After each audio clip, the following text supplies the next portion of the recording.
Hare Krishna, beautiful people of the internet, beautiful people of the world, beautiful people of YouTube.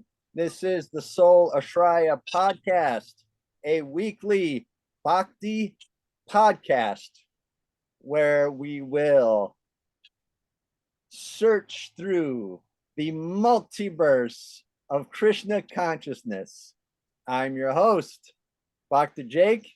I am joined with my friends, so many friends today. We got down in the left corner, we got Balaram Shakti Das. Over in the right corner, we have the amazing Raj Ras coming in live from Pittsburgh, Pennsylvania. And up in the left corner, we have a very good dude from Rochester, my friend Ben. Hare Krishna. Welcome, everybody. We are live today. It's Sunday afternoon, and what a beautiful day it's been. Balaram is in a truck. Raj is in a book. And Ben is just chilling. At home. Oh, my goodness. So, I was out in the garden a lot today.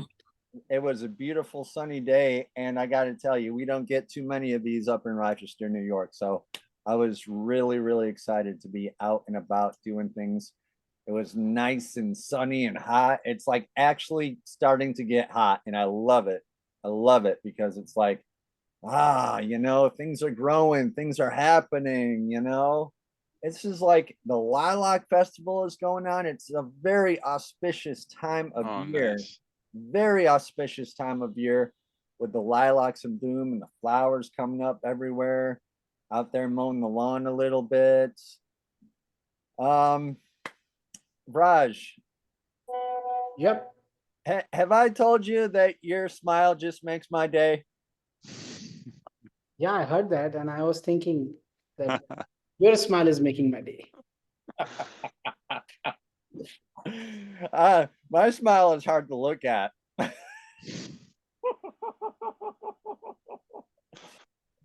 My teeth, like one goes this way, one goes that way, like. But thank you very much. Thank you, Prabhu. That means a lot. Thank you. So I am excited because we're about to start the 5th chapter of the Krishna book, starting today. So this is going to be a chapter with a lot of, actually, speaking of auspicious things, this is a lot of auspicious things happen in this particular chapter, actually. So let me bring up the prayers real quick, and I'll share them to the screen. And we'll get this party started.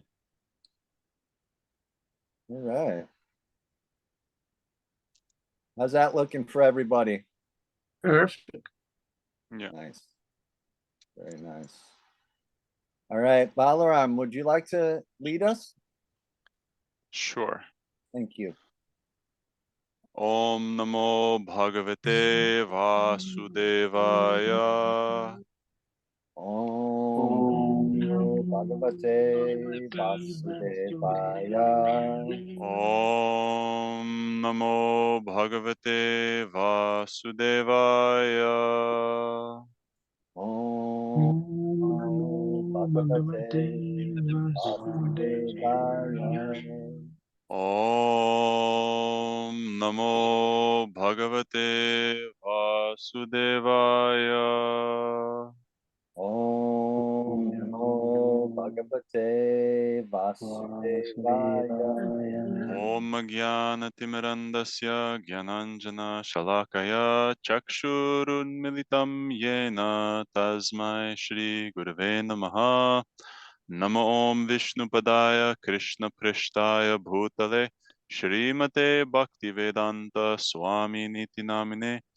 Namaste Saraswati Deve Gauravani Pracharine Nirvishesha Shunyavadi Paschatya Deshatarine Vancha kalpatarubhyascha kripa sindubhya eva cha patitanam pavanebhyo vaishnavibhyo namo namaha. Shri Krishna Chaitanya Prabhu Nityananda Shri Advaita Gadadhara Shivasati Gaura Bhakta Vrinda. Hare Krishna Krishna Krishna Hare Hare, Hare Rama Rama Rama Hare Hare. Jai. Hey, really good pronunciation of those things. Very good.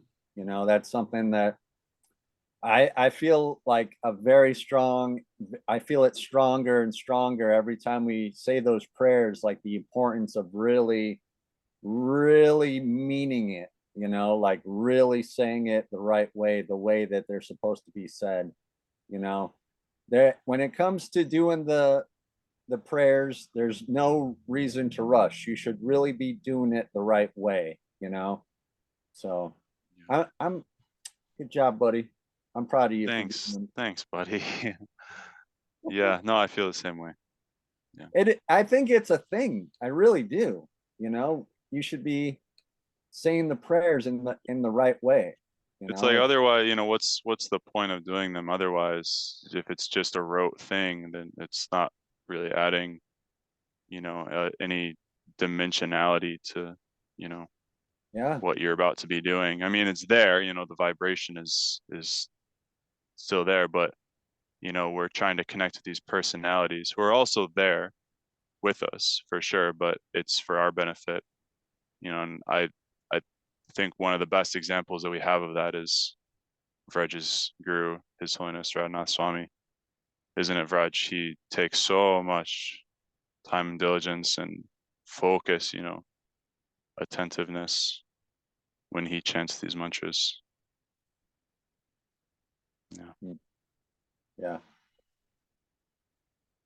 Yeah, it's right before we started, I'll just real quick, right before we started the show today, I hopped on YouTube and I saw that Radhanath Swami is live in Silicon Valley right now.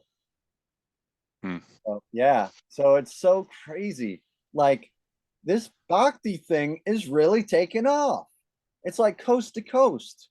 I mean, we're not like doing a live thing on YouTube right now, but like just the four guys taking time out of their day to read the Krishna book, to pray to Krishna, you know. I mean, you're in the middle of working, for crying out loud, you know. I mean, it's Sunday afternoon, it's sunny, we could be outside having fun, you know, doing stuff, but here we are because this is so important. It's very important. So yeah, it's something's going on. Something's going on with this Krishna consciousness, man. I don't know if it's like a revival or what, but yeah, it's definitely starting to go off for sure. I just got to move this out of my way. Can everybody see the screen okay? Yes. Yeah. Okay. All right. Now, listen, I'm going to read this unless someone else wants to read, okay? You can read now or forever hold your peace. Yeah, well, we can alternate readers. Just read a couple paragraphs. Yeah, let's. Yeah, why don't you start us off, Jake? Okay, I'll start. I'll just do a couple paragraphs and then I'll pass it on. All right. Yeah. So, chapter 5, the meeting of Nanda and Vasudeva from the Krishna book. Although Krishna was the real son of Vasudeva and Devaki, because of Kamsa's atrocious activities, Vasudeva could not enjoy the birth ceremony of his son. But Nanda Maharaj, the foster father, celebrated the birth ceremony of Krishna very joyfully.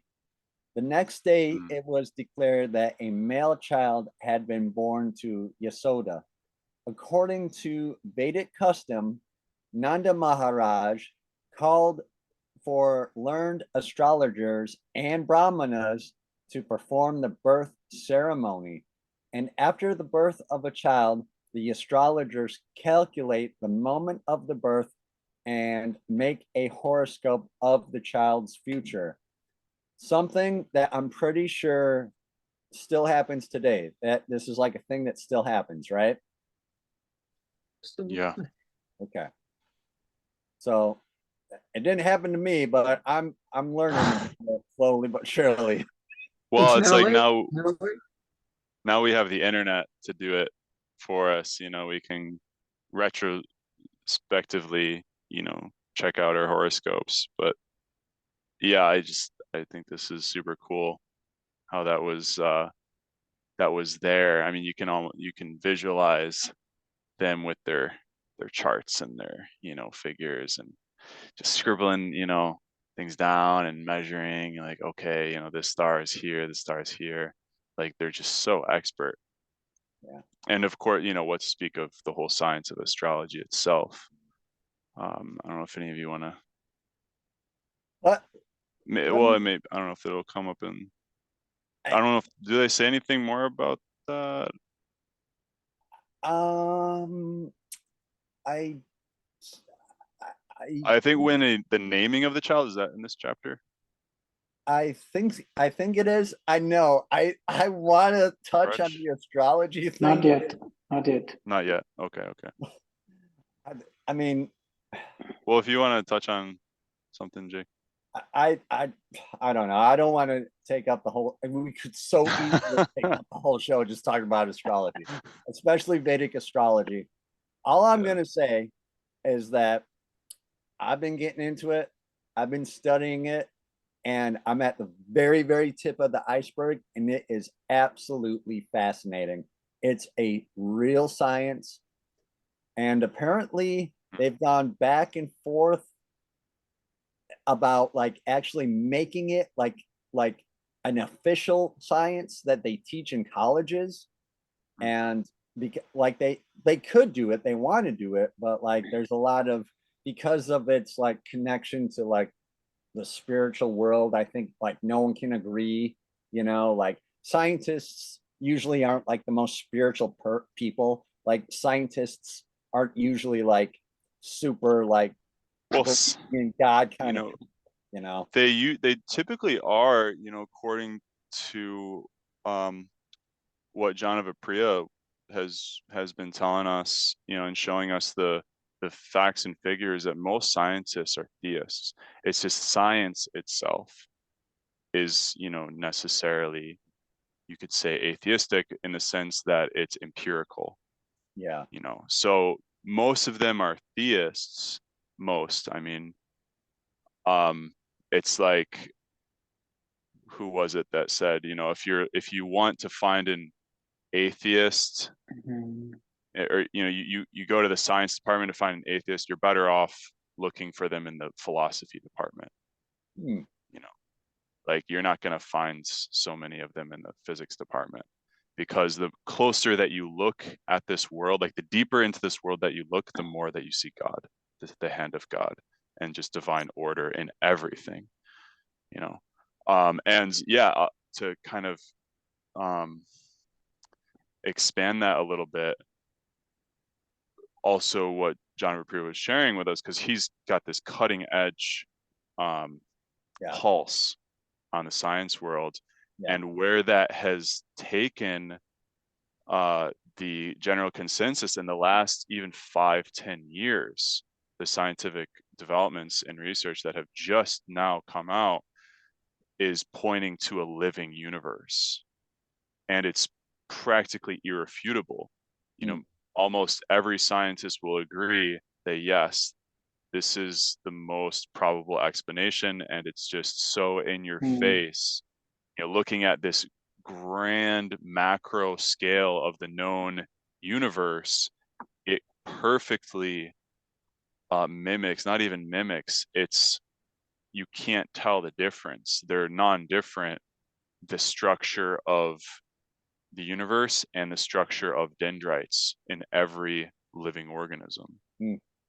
So it's like, okay, and they can actually calculate the flow rate of information. So it's like, okay, you have a network that has information flow, it's like, well, you've got consciousness there, you know. So the astrology thing, it's kind of how to say, it's requiring that personal aspect, that conscious aspect, in order to have any place, right, in study. It's like you're studying it because you want to understand a personality, right? And that doesn't, you know, mean anything if what you're looking at is just, you know, the nuts and bolts empirical, you know, science. But as soon as you include consciousness into the universe, then it's like, oh, well, this is definitely a part of it. You know, if everything in the universe, if behind everything in the universe is consciousness, is personality, then what would the study of that be? It would be astrology. That's what it would be called. You know, the study of the stars as far as personhood is concerned. Yeah. Anyway, this is one slice of that. There's so much more to cosmology, right? Because that's going a little bit further. And then ultimately theology, which is how God is understood within and without everything. Yeah. Right, inside and outside of this universe. Because we're meant to understand everything in this world as part of the supreme being. Yeah. Right, and understanding the personality and how personality sort of parses itself out is integral to that. And so this ancient civilization, this culture here, they understood that perfectly, you know. And so what the next paragraph, what we're going to read is, you know, the different, you know, rituals that went along with that. And maybe after we do, Raj can say something about this, because it looks a bit foreign to us in America. Yeah, let me just get this paragraph, and then I want Raj to say something real quick. But let me just get this paragraph out there, and then we'll hand it over to Raj. No pressure, Raj. All right. So they're running Krishna's horoscope, right? Like, this is sweet baby Krishna's horoscope they're running. Okay. Before the birth ceremony, the family members take baths, cleanse themselves, and decorate themselves with ornaments and nice garments. Then they come before the child and the astrologer to hear the future life of the child. Nanda Maharaj and other members of the family dressed and sat down in front of the birthplace. All the brahmanas who were assembled there on this occasion chanted auspicious mantras according to the rituals, while the astrologers performed the birth ceremony.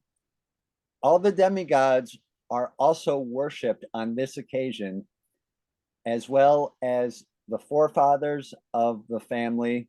Nanda Maharaj distributed to the brahmanas 200,000 cows, which were well decorated with cloth and ornaments. He gave the brahmanas not only cows in charity, but also hills of grain and decorated with ornaments and golden bordered cloth. Oh. So, would you like to say something about that?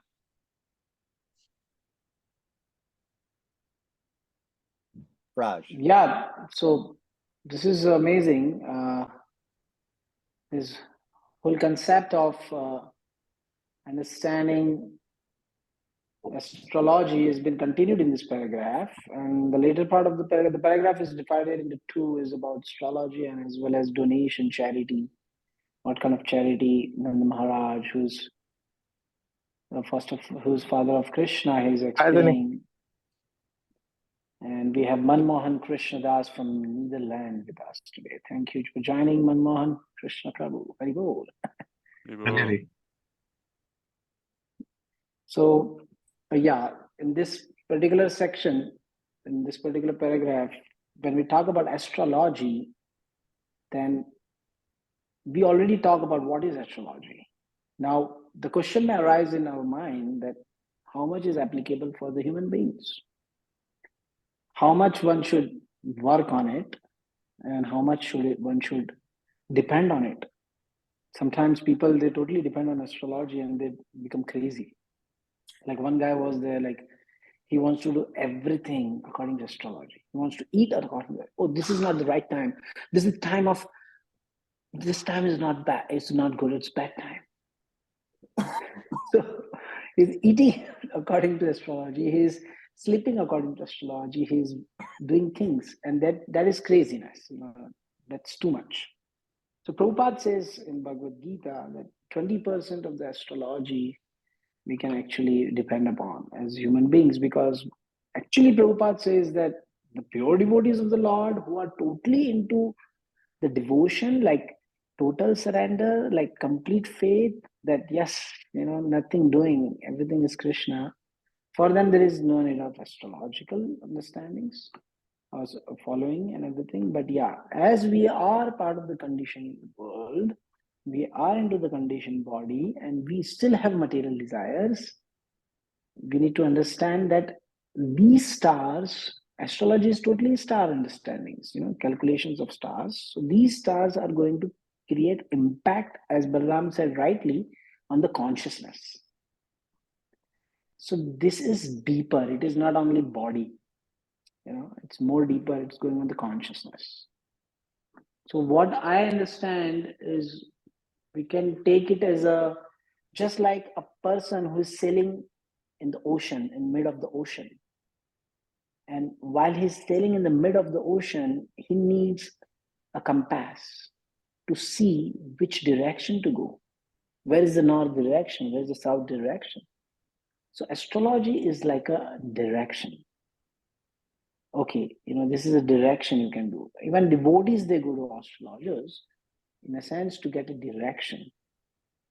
But the understanding is, along with the direction, you have to continue your devotion with more and more focused understandings.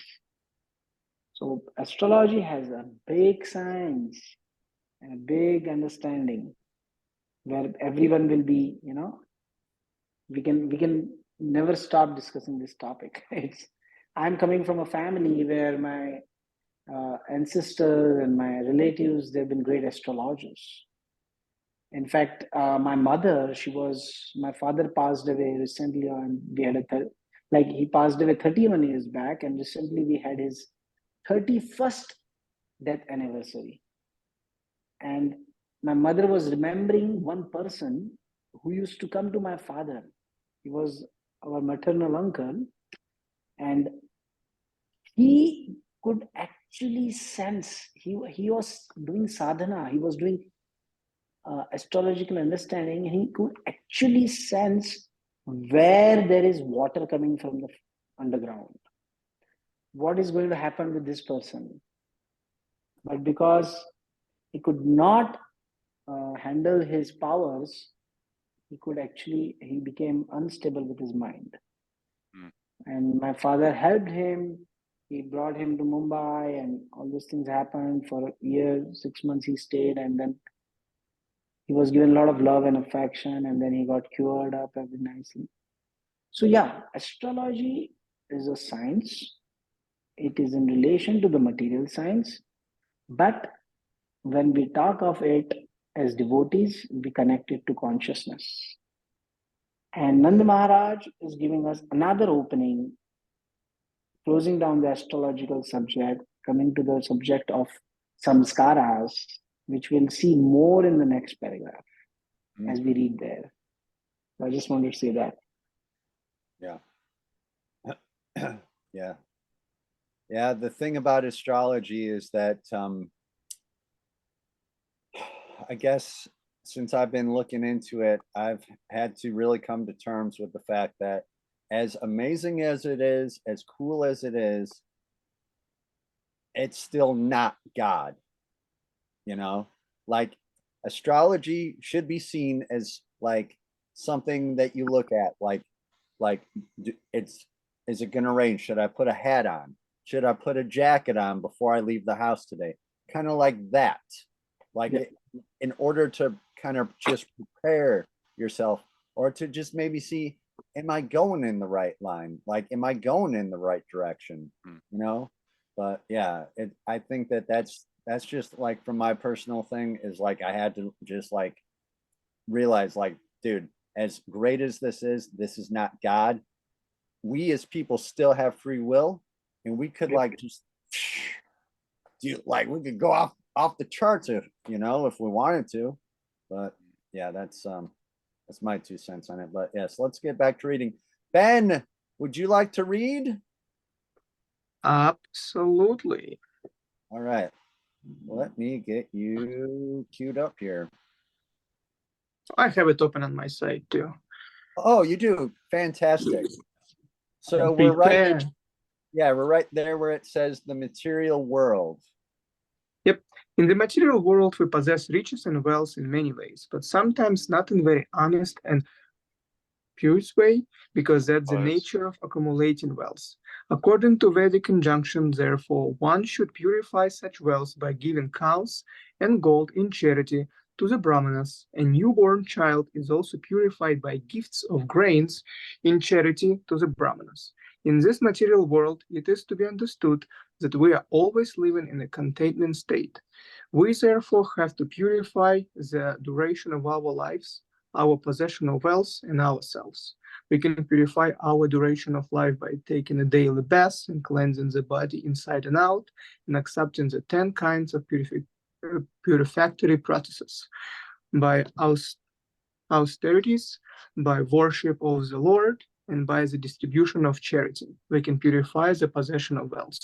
We can purify ourselves by studying the Vedas in order to understand the absolute truth and achieve self-realization.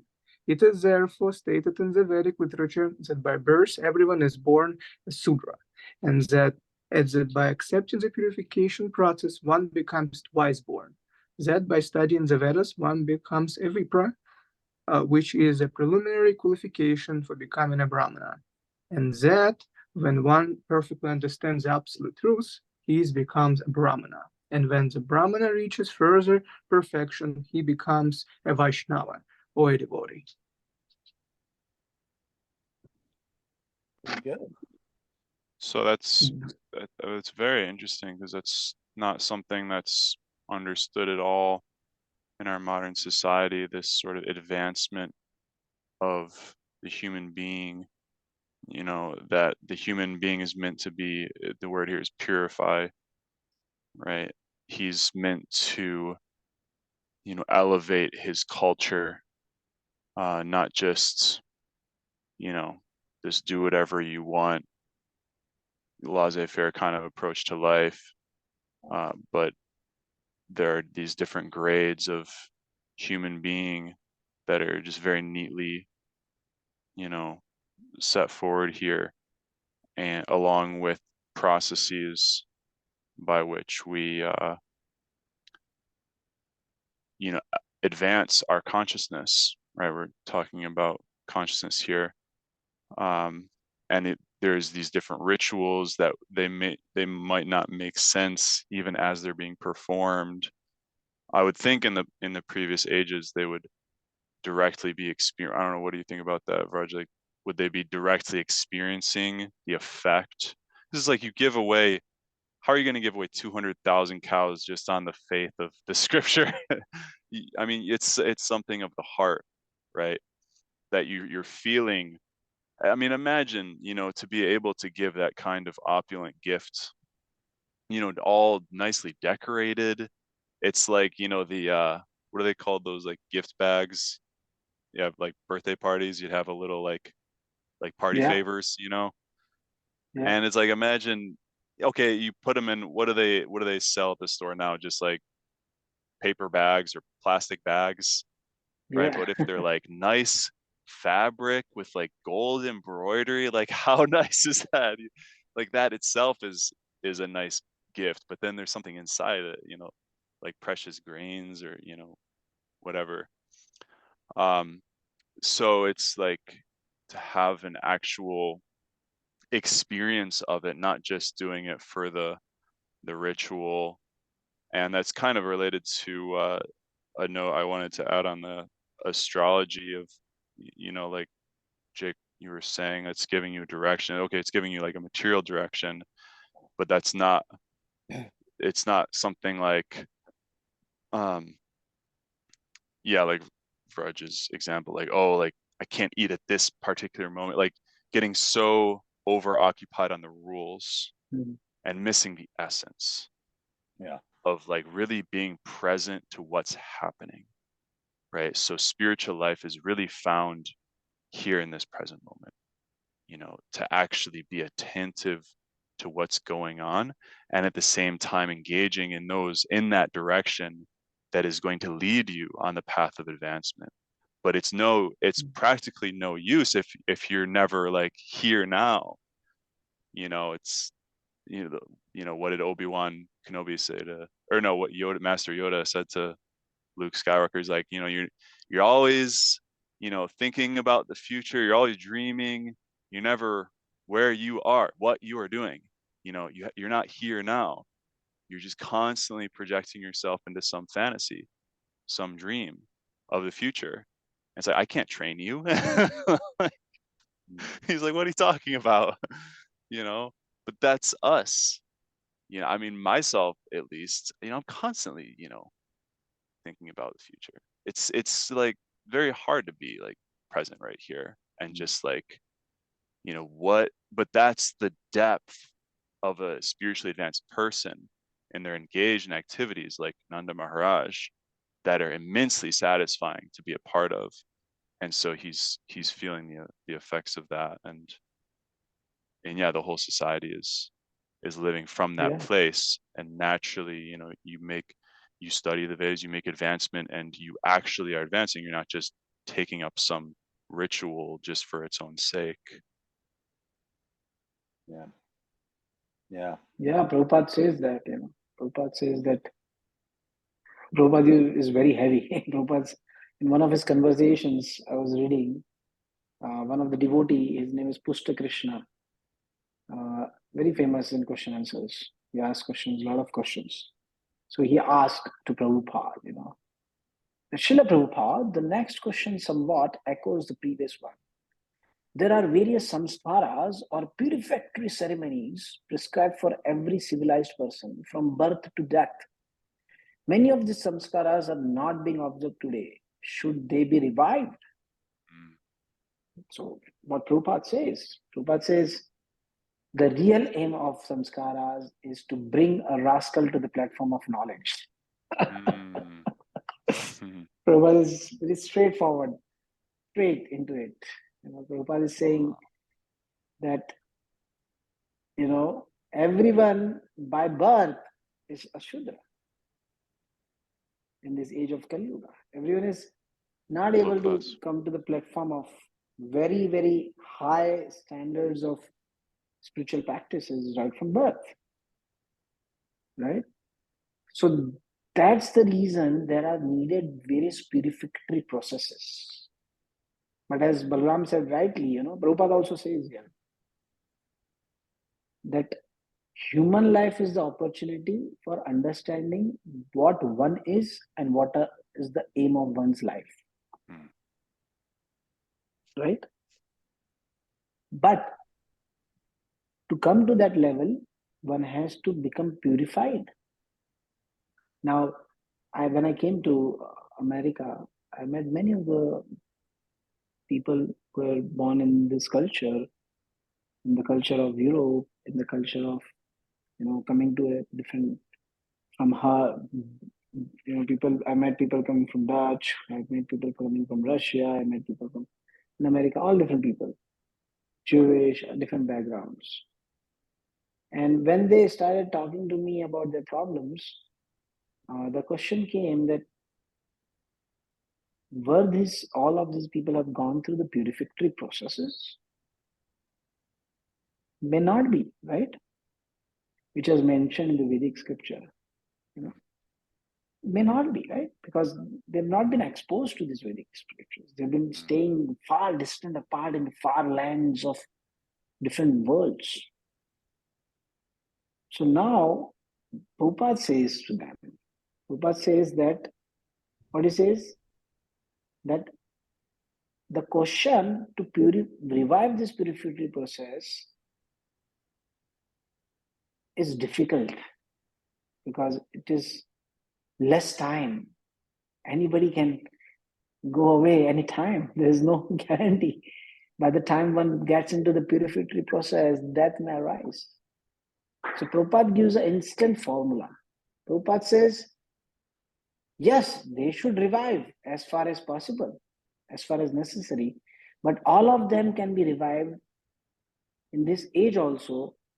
The best process people should take to chanting the Hare Krishna Mahamantra. These are words of Prabhupada. And so Pushta Krishna is like,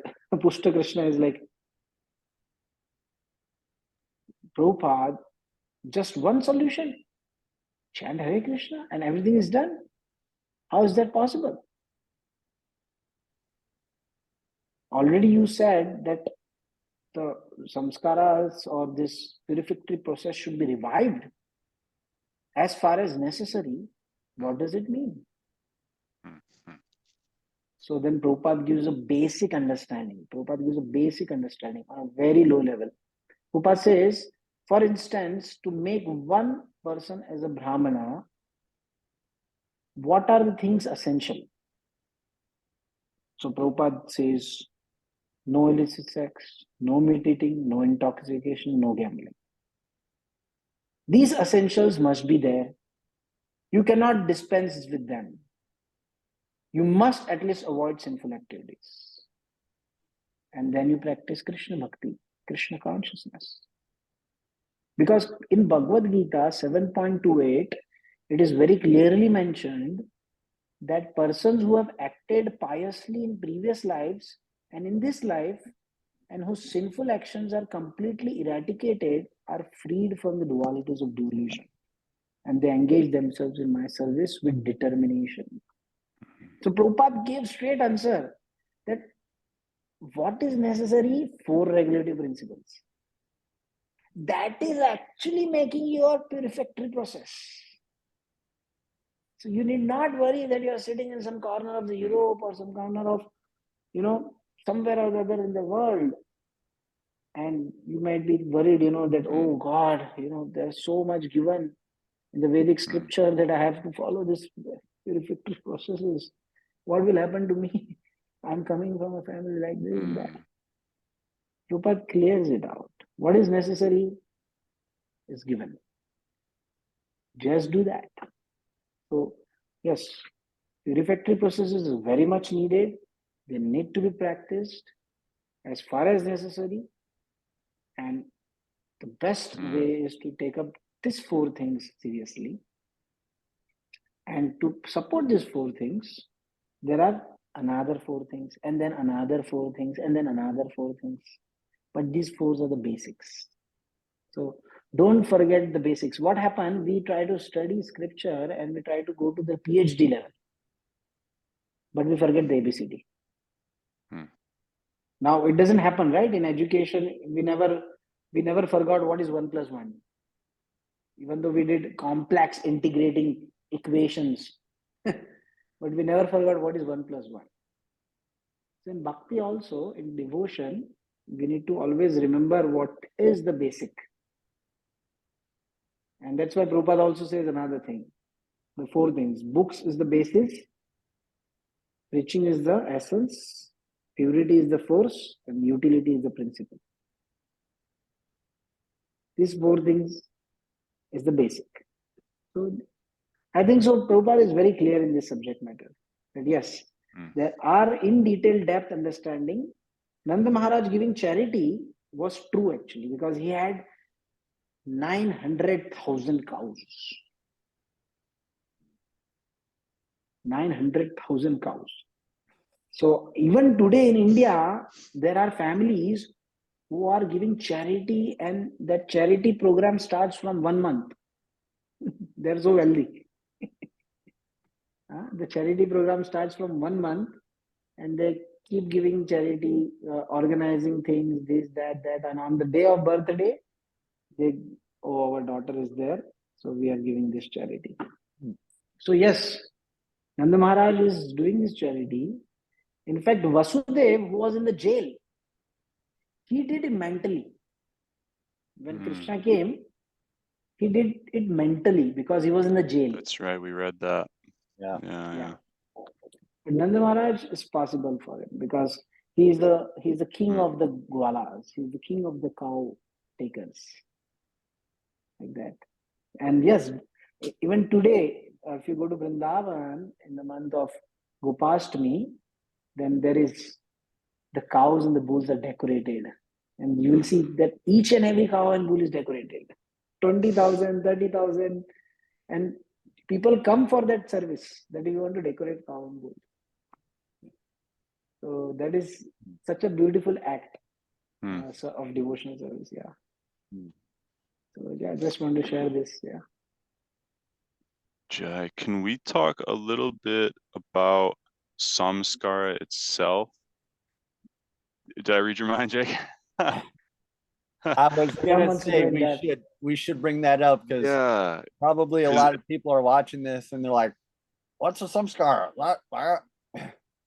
Yeah, so some kind of scar, some kind of scar, sun scar, sort not of like when you get sunburnt. It's like a good scar.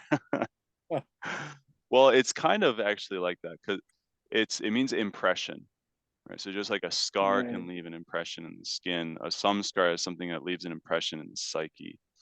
So it's like a ceremony. It can also just refer in general, like that, like specifically, it's like a ceremony.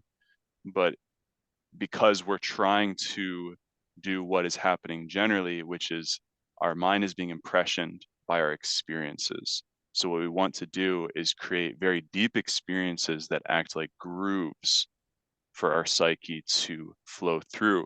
So like the wedding ceremony, vivaha, samskara, right, is to create a very deep impression that my union with this other person is like, what's the word, irrevocable, irrefutable. It is blessed. The whole community is participating in it. They've all like put their hand in to the ring that is binding us. Does that make sense? Right?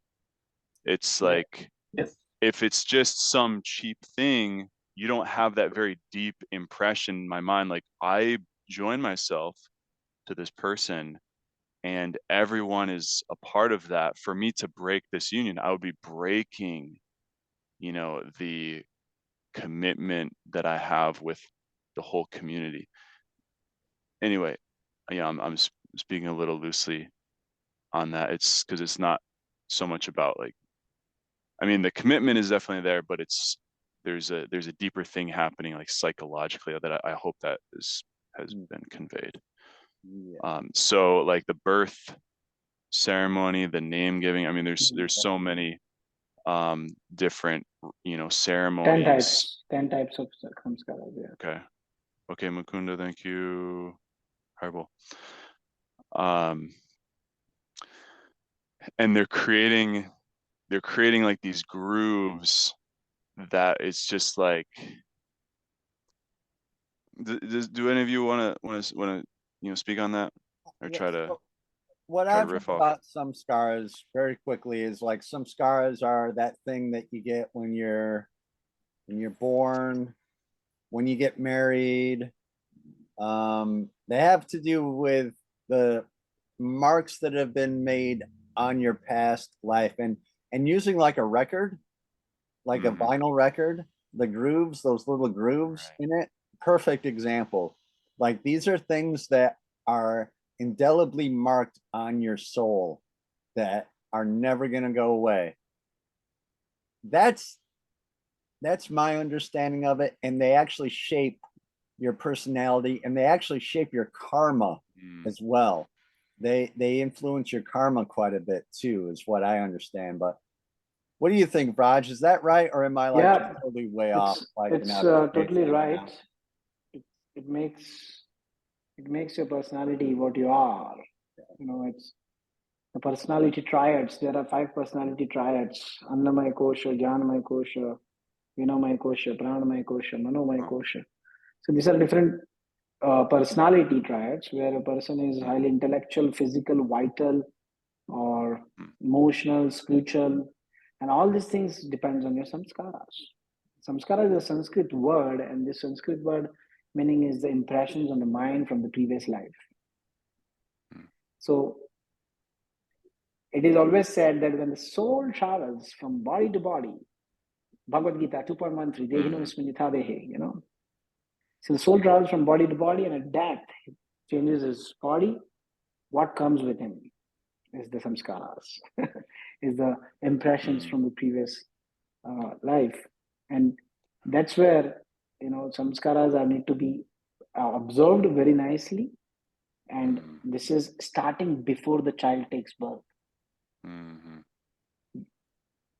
Since the time of procreation of a child, the samskara, there's a way of going into that samadhi. It's a state of consciousness where you are actually inviting a soul from somewhere, and you're going to, you know, invite that soul and give the whole world a gift of a soul, like that. So it's a process begins from there, and then once the mother is pregnant and she's carrying the baby, then of course in all the traditions this is common, a baby shower. So what is done, the idea is that the baby should come out is healthy, wealthy, and all in good state.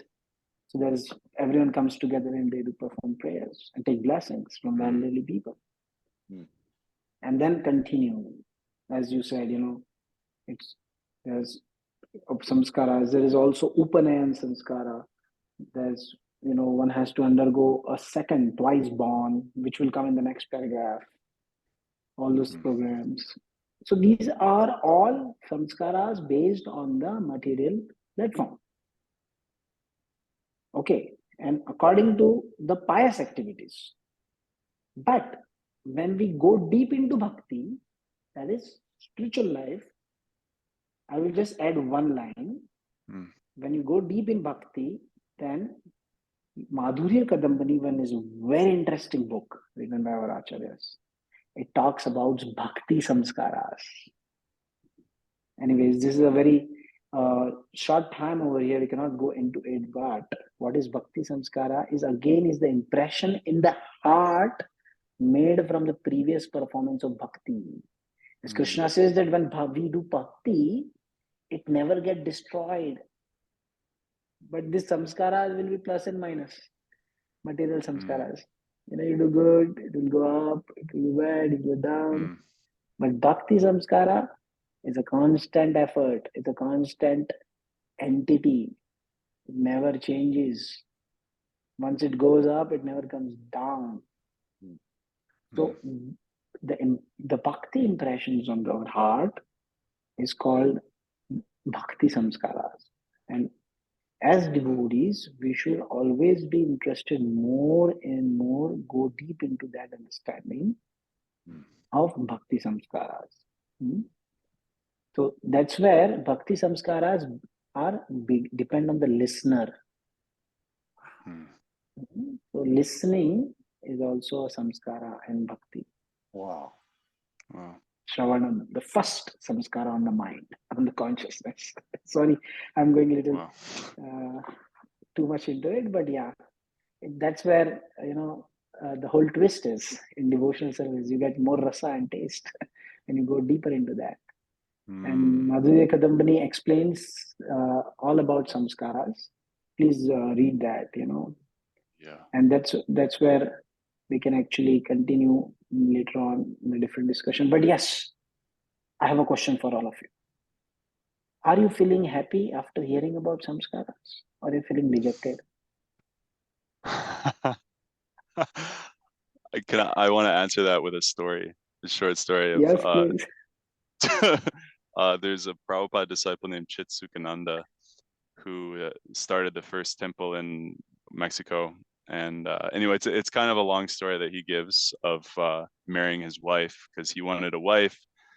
So, you know, he's there in Los Angeles, all beautiful women in the temple. And, you know, Prabhupada knows his desire. He's like, Prabhupada's come, and he's like, oh, this is going to be great. I'm going to get a beautiful wife.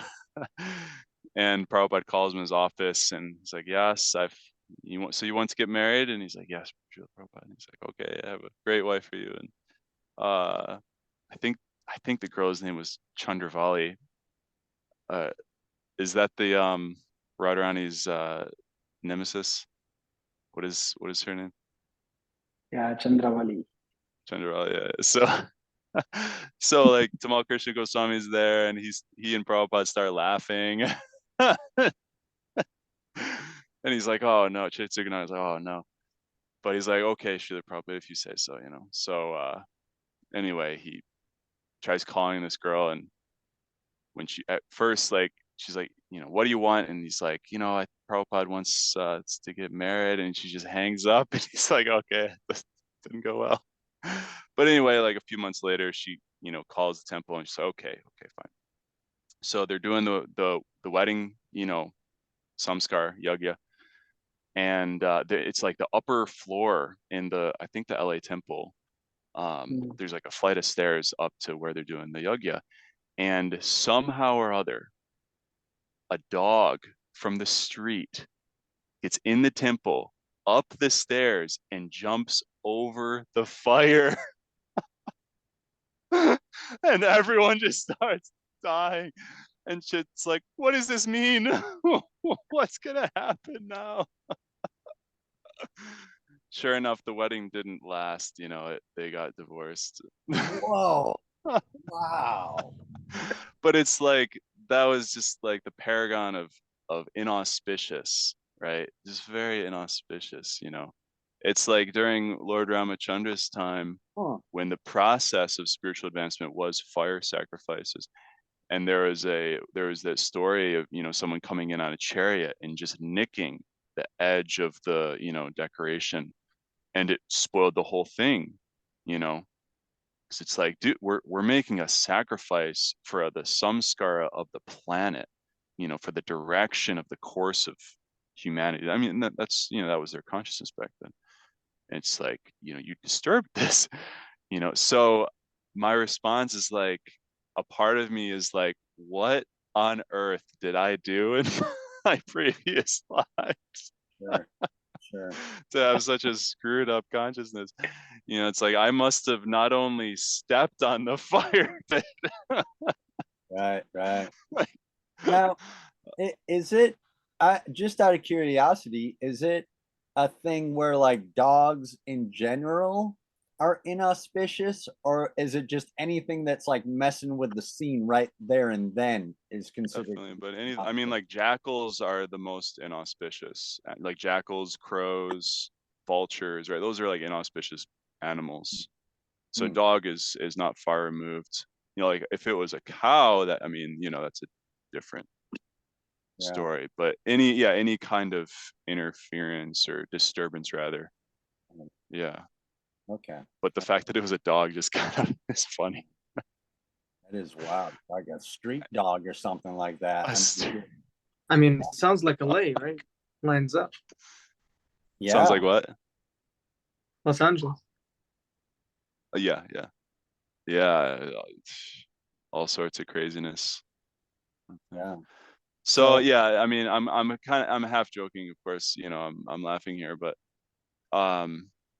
because on the one hand, it's like, at least our ego is like, I'm not actually venerable, you know, it's like, you know, what is it, the Bhagavatam that says, you know, the conditioned soul thinks himself, his place of birth, himself to be worshipful, his place of birth to be a place of pilgrimage, right? It's like my hometown, my home team, whatever sports team is from like, they are the number one, right? My family name is the best.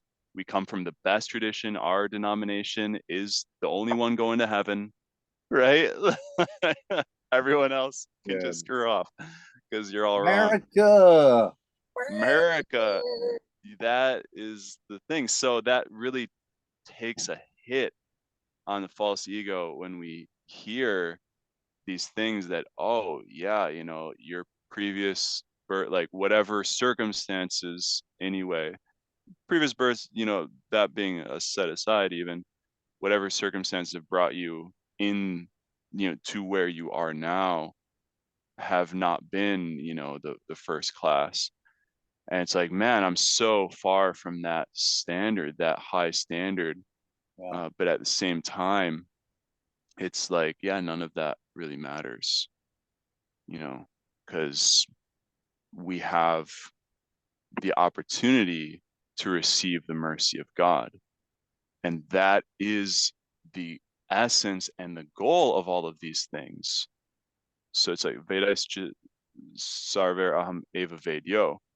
Krishna says, I am the goal of all knowledge, of all, you know, wisdom scriptures, you know, of all study, of all austerity, of all yajna, of all ceremony. I am the goal. Like, know me, right? Come into the heart something. So it's like, you know, you're mentioning, you know, Raj, like you've got these sort of external samskaras that deal with the psyche, you know, or the consciousness. But then we have these eternal samskaras of the heart and soul, you know, that what is that essence that we're actually going for?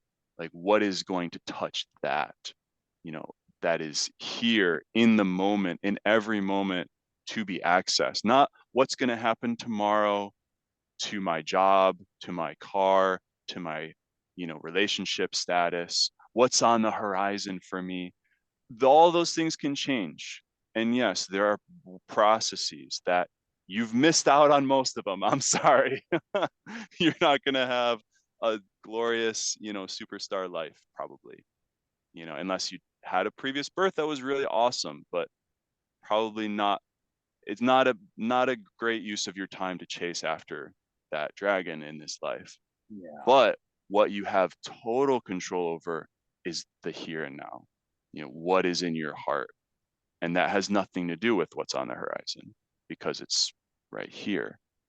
And bhakti, you know, all, you know, true religious processes, like this is the final goal. And this is the essence. It means with every breath, even, we can bring ourselves into this. You And want to yeah, be a just rock star? Turn to bhakti. You want to be amazing? Turn to bhakti. You want to be a superstar? Krishna consciousness. He's going to meet you where you're at, and your life is going to change once you get a hold of Krishna, once he gets a hold of you, once the reciprocation starts to happen. I'm telling you, you don't need to do anything. You don't need to be anyone. You just have to be okay with you and where you're at. Dry. Yeah. Sorry, Balaram. I wasn't trying to steal your fire there, but that was it. Thanks for nailing it in. Yeah. Hard ball. So that is actually it for the show. We're right there at the very end of our 60-minute mark. This was a good show. and I almost want to keep it going, but I want to keep it tight too, you know. So thank you, Ben. Thank you. Who that other guy, MKD, who was that? Manmohan Krishna Das. Yes, thank you. Is he from Pittsburgh? Yes. He's from Netherlands. Where? Netherlands. The Netherlands? Yeah, Netherlands. Wow. We're going international, man. All right. So let's end the show by chanting the Maha Mantra 3 times. Ben, would you like to lead us in chanting the Maha Mantra 3 times? Absolutely. Give me just one moment. So we are international society. So we are already international. We are international. We're international right now. Yeah, you were saying that at the beginning of the show, Jake. Yeah. It's big. Yeah. It's bigger than us. Yeah. Hare Krishna, Krishna, Krishna, Hare Hare Krishna, Hare, Hare Hare Krishna, Rama, Krishna Rama Hare Rama, Hare, Hare Hare Hare. Ram, Ram Ram, Hare Hare Krishna, Krishna, Krishna, Hare Hare, Hare Ram, Ram Ram, Hare Hare Krishna, Krishna, Krishna, Hare Hare, Hare Rama, Ram Ram, Hare Hare. Hare Krishna. All right, thank you very much. We just had someone Thank you. else show up right now, but that's the end of the show. We have Don't go away, person. Hold on right there. All right, thank you. Please like, subscribe, do all that Thank good stuff. Help us out with our YouTube. We will see you later. All right, Hare Krishna. Hare Bo. Hare Krishna.